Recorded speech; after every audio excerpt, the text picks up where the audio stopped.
Hey, salut! J'aimerais ça te parler d'un sujet qui te touche peut-être, toi ou un de tes proches, la dépression. Puis j'ai aussi demandé à la thérapeute Monique Soucy de nous aider à naviguer le sujet. Madame Soucy, c'est quoi selon vous la dépression? Le mot le dit, dépression.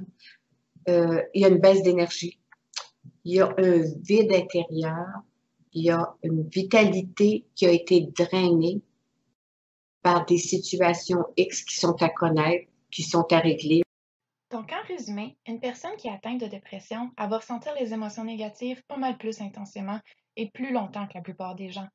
Elle peut avoir l'impression que sa vie, elle se limite à une souffrance constante, puis avoir de la difficulté à remplir ses obligations professionnelles, familiales et même sociales. Physiquement, la personne elle va ressentir de la fatigue, un manque d'énergie, peut-être une agitation, elle va dormir trop ou pas assez, une perte ou une augmentation de l'appétit. Alors que psychologiquement, la personne elle peut vivre beaucoup de tristesse, un sentiment d'échec, une difficulté à se concentrer, une perte d'intérêt, une estime de soi qui est très basse, des difficultés à prendre des décisions, puis elle peut même avoir des idées suicidaires. Madame Soucy, on vient de voir les symptômes, mais qu'est-ce que vous pensez que ça veut dire? C'est un grand message pour dire il faut que tu regardes tes choses. Tu es à côté de toi quelque part dans ta vie. Tu es à côté de ta vie à toi, puisque tu es allé chercher dans des réserves comme ça pour arriver à survivre. Pourquoi une personne aurait besoin d'aller puiser dans ses réserves d'énergie comme ça? Quand c'est des choses que t'es pas bien avec, qui te conviennent pas, ça demande le double d'énergie. Mais selon vous, qu'est-ce qui peut amener une personne à ce point-là? Ça va être suite à une perte d'emploi.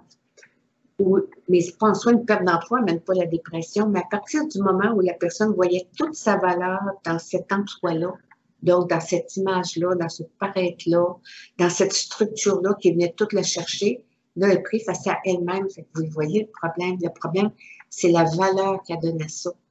La même chose pour une rupture de couple. La même chose pour une faillite au niveau de l'argent. J'ai plus cet argent, il y a eu un crash financier, j'ai perdu tant. Pourquoi certains font une dépression après, d'autres se suicident, puis d'autres enchaînent? Ben, c'est la valeur qu'on donne à ça qui fait la différence. Alors, il ne vient pas un autre mot, valeur. C'est comme si tout ce qu'on vaut est projeté là au lieu d'être projeté en soi. En fait, il y a plusieurs raisons qui augmentent les risques d'être atteint par la dépression, comme avoir des membres de notre famille qui en sont atteints, avoir déjà été atteint par la dépression, certaines maladies comme les troubles anxieux, le cancer, une maladie cardiovasculaire ou d'autres maladies chroniques. Les facteurs de stress, comme Madame Soucy a dit, le décès d'un proche, la perte d'un emploi ou des difficultés financières, puis avoir une consommation abusive de drogue et d'alcool ou une dépendance, ça aide pas non plus. Donc, Madame Soucy, quelle serait la solution?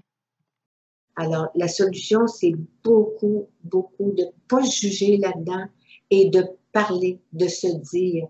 Alors, elle va consulter le médecin, il va donner des médicaments, il va suggérer de consulter le CLSC le plus près, une personne en qui la personne a confiance et elle se déballe complètement. Elle se livre. Elle dit, j'ai mal depuis ce temps-là quand ça est arrivé. Donc, ce que vous me dites, c'est que c'est important que la personne prenne rendez-vous rapidement avec son médecin, surtout pour enclencher ses démarches de traitement.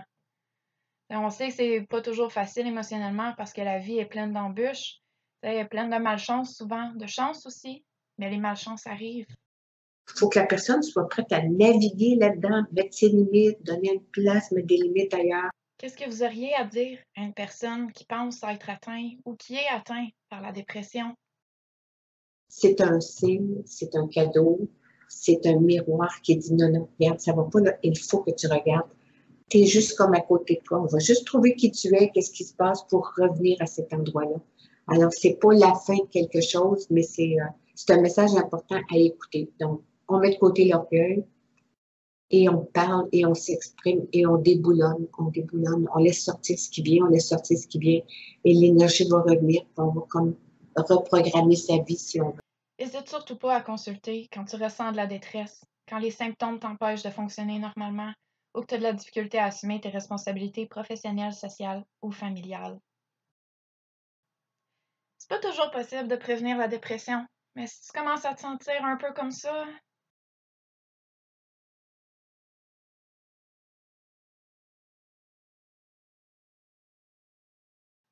Hésite surtout pas à faire appel aux ressources disponibles, comme le 811 option 2.